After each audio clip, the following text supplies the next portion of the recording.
Paz do Senhor, meus irmãos. Hoje vamos para a nossa aula 3 do tópico Hamartiologia, a doutrina do pecado. Na aula anterior falamos sobre o homem antes da queda e a origem do pecado. Nessa aula de hoje nós vamos falar sobre o pecado original e sua afetação. Também vamos falar sobre a culpa do pecado. Então vamos aqui para a primeira parte, que é sobre o pecado original e sua afetação. Na letra A nós temos aqui a distinção entre pecado original e culpa original. Na língua latina usa-se a expressão peccato originale, que se traduz literalmente por pecado original. Para entendermos o assunto, precisamos fazer distinção entre pecado original e culpa original. Pecado original é o pecado herdado de nossos primeiros pais, Adão e Eva, o qual passou para toda a criatura humana. A culpa original não é herdada, e sim imputada a cada criatura. A expressão pecado original não se encontra na Bíblia de maneira literal, mas a sua manifestação está implícita na história da queda. Por isso, o pecado original está na vida de todo ser humano desde o seu nascimento. Outro sim, precisamos esclarecer que a expressão pecado original nada tem a ver com a constituição original do homem. Haja vista Deus não o ter criado como pecador. Toda criatura humana é culpada em Adão e, consequentemente, tem sua natureza corrompida desde o nascimento. Depois os irmãos leiam Salmo 51, verso 5, Salmo 58, verso 3. Vamos aqui para a distinção entre pecados veniais e pecados mortais. A Igreja Romana ensina e faz distinção entre pecados veniais e pecados mortais. O que são os pecados veniais, de acordo com a teologia romana? São pecados leves, que não priva o pecador da graça de Deus, nem o condena ao inferno, mas o afasta do caminho de Deus. Pecados mortais, segundo a teologia romana, são pecados graves, pecados cometidos conscientemente e por vontade própria. Eles são classificados entre os pecados antigos, que são soberba, avareza, luxúria, ira, gula, inveja e preguiça. E pecados novos, que são pedofilia, aborto, manipulação genética, tráfico de droga, riqueza desmensurada e poluição ambiental. Então, esses são os chamados pecados mortais, que são pecados graves. Então, essa classificação da teologia romana de pecados considerados venais ou veniais e mortais não é uma classificação bíblica. Nós entendemos que todo pecado diante de Deus é uma anomia. Esse termo grego significa falta de retidão, falta de obediência à lei de Deus. O Antigo Testamento ele faz distinção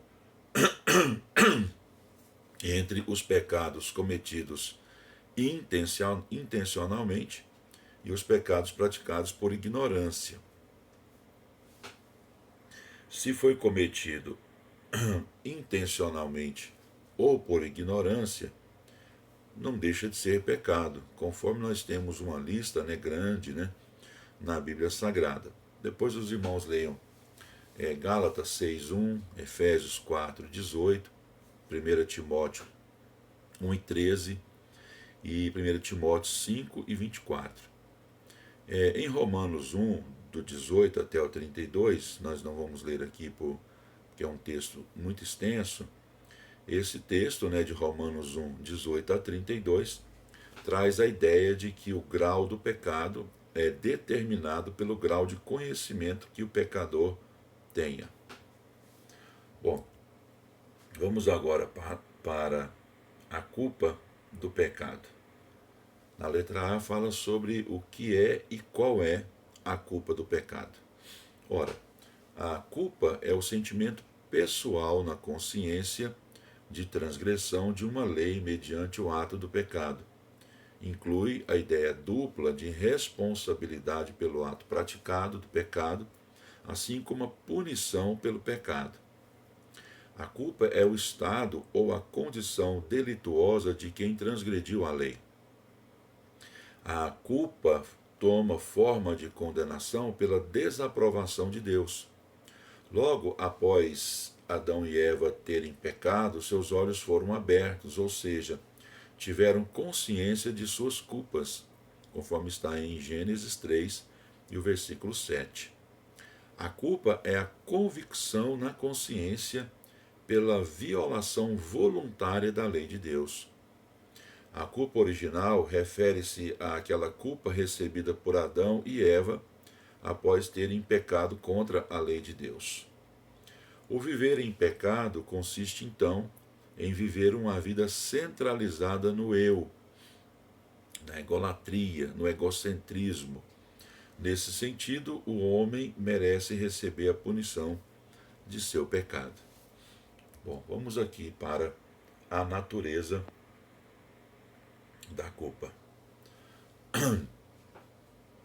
Ao tratar da natureza da culpa, entendemos que o mérito da culpa é a punição. Culpa, portanto, significa o merecimento da punição por ter o culpado de satisfazer a justiça divina pelo seu pecado praticado. Bom, Romanos 1 e 18 diz assim: do céu se manifesta a ira de Deus sobre toda a impiedade e injustiça dos homens. Ora, a ira de Deus nessa passagem significa a reação da santidade de Deus contra o pecado. Então, ira de Deus nessa passagem tem a ver com a reação de santidade de Deus contra o pecado. O pecado acarreta a manifestação da justiça de Deus. Vamos olhar aqui agora sobre a chamada culpa legal. O aspecto legal da culpa perante Deus diz respeito ao fato de que quando Adão e Eva pecaram contra a ordem divina, tornaram-se legalmente culpados e dignos da pena estabelecida por Deus. O Criador disse-lhes que um só ato de desobediência à sua palavra ia acarretar na pena de morte. Isso está lá em Gênesis 2 e 17. Paulo entendeu essa questão doutrinária e escreveu em Romanos 5 e 16: o juízo veio de uma só ofensa para condenação. Portanto, por um só ato pecaminoso contra Deus, Adão tornou-se incapaz de permanecer na presença santa de Deus. Essa ofensa de Deus, essa ofensa que Adão cometeu contra Deus, tornou-se a culpa de toda a sua descendência, de toda a raça humana. Perante Deus, legalmente, todos são culpados, porque todos pecaram e destituídos estão da glória de Deus. Isso significa que em Adão todos participaram da sua transgressão. A expressão estão destituídos da glória de Deus indica a necessidade de recuperação do primeiro estado de glória de Adão antes da queda. Significa a recuperação daquela realeza moral e espiritual que o homem tinha, ou seja, a imagem e semelhança de Deus deformada pelo pecado.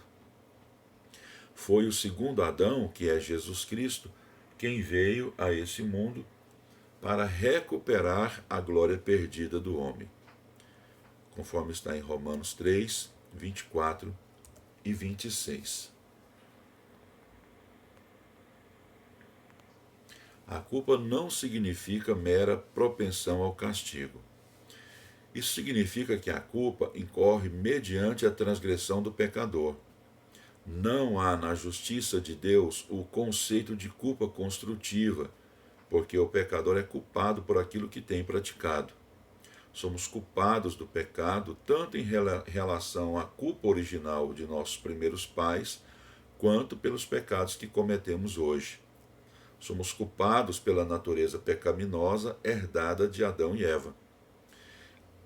Esse é o aspecto coletivo que abrange todos os homens. No entanto, cada um de nós é individualmente responsável por nossos próprios atos e pecados. Vamos ver aqui agora sobre a manifestação da culpa da consciência humana. A culpa do pecado se manifesta na consciência, que é o componente racional e moral do ser humano. Está lá em Romanos 12, de 15 a 16. Pela corrupção moral e espiritual do homem, por causa da queda, há no homem uma disposição geral para o pecado e para esconder ou negar a responsabilidade pelo pecado, como fizeram Adão e Eva. Gênesis capítulo 3, do versículo 8 até o 14. A acusação de sua consciência contribui para assinalar a culpa do pecado. Visto que o pecado é transgressão diante de um Deus santo, o pecador é merecedor de punição e reprovação de Deus. A culpa se manifesta como um resultado objetivo, ou seja, ela é produzida mediante o fato da prática do pecado e não deve ser confundida com o papel da consciência que expõe a culpa subjetivamente. A consciência subjetiva da culpa é o que está revelado em Levítico 5:17. O texto diz assim: E se alguma pessoa pecar e fizer contra algum de todos os mandamentos do Senhor, o que não se deve fazer, ainda que o não soubesse, olha essa expressão, ainda que não o soubesse, contudo será ela culpada e levará a sua iniquidade. Essa expressão, ainda que não o soubesse, ou ainda que o não soubesse, indica que a culpa implica inicialmente uma relação com Deus e depois uma relação com a consciência. O texto trata da prática do pecado por ignorância, por não se saber que determinada ação seja pecaminosa. Então, a consciência age de maneira subjetiva. Vamos olhar aqui sobre a culpa tem relação com a lei moral de Deus. A culpa não faz parte da essência do pecado, mas é antes uma relação com a sanção penal da lei. Por isso a culpa não pode, a culpa só pode ser removida mediante a satisfação da lei.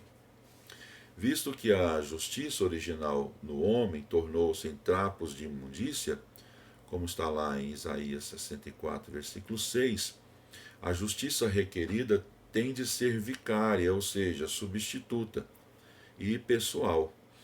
Jesus Cristo se fez carne e habitou entre nós, assumindo a penalidade da lei causada pela nossa culpa, tornando-se o nosso substituto, ou seja, o nosso vicário, justificando-nos dos nossos pecados. Adão pecou e, na qualidade de cabeça da raça humana, por ele foi imputada a todos os seus descendentes a culpa do pecado. A Bíblia enfatiza esse ensino quando declara que a morte é o castigo pelo pecado para todos os seus descendentes. Vamos falar aqui agora sobre graus de culpa. Cremos que todo pecado pode ser perdoado. A exceção está no pecado contra o Espírito Santo, conforme está lá em Mateus 12 e 31. Que tipos de pecados são esses para os quais são atribuídos graus de culpa? Na realidade, existem pecados perdoáveis e os pecados não perdoáveis. ou seja, pecados que são para a morte e pecados que não são para a morte. Vejamos o texto de 1 de João, capítulo 5, versículos 16 e 17. Se alguém vir seu irmão cometer pecado que não é para a morte, orará e Deus dará a vida àqueles que não pecaram para a morte. Há pecado para a morte, e por esse não digo que ore. Toda iniquidade é pecado, e há pecado que não é para a morte. Então, nesse texto, percebe-se que há um contraste entre o pecado para a morte e o que não é para a morte. Existem os pecados de ignorância e os pecados conscientes, conforme cita Strong, pecados da carne, que é Gálatas 5, 19 a 21, e o pecado de blasfêmia contra o Espírito Santo, Mateus 12, 31 a 32. Então, os pecados que não são para a morte são os pecados da carne, e os que são para a morte são o pecado contra o Espírito Santo, ou seja, o pecado de blasfêmia contra o Espírito Santo. O pecado contra o Espírito Santo deve ser considerado como um sintoma exterior de um coração tão radical e irreversível contra Deus que nenhum recurso que Deus usar, esse pecador vai aceitar. Tal pecado é o clímax de um longo endurecimento de si mesmo e desaprovação de si mesmo. Então, resumindo, o único pecado que não é um pecado perdoado é o pecado contra o Espírito Santo. A blasfêmia contra o Espírito Santo, resumidamente, é um endurecimento. E o pecador morre endurecido à obra do Espírito Santo, que veio convencer o homem do pecado, da justiça e do juízo. Então, alguém que morre nessa condição de um endurecimento contra a obra do Espírito Santo, ele morre sob condenação. Então é isso, termina aqui a nossa aula. Até a nossa próxima aula, que Deus abençoe sua vida. Se possível, ajude-nos a divulgar o nosso trabalho, compartilhando, curtindo o vídeo. Deus abençoe sua vida e da sua família.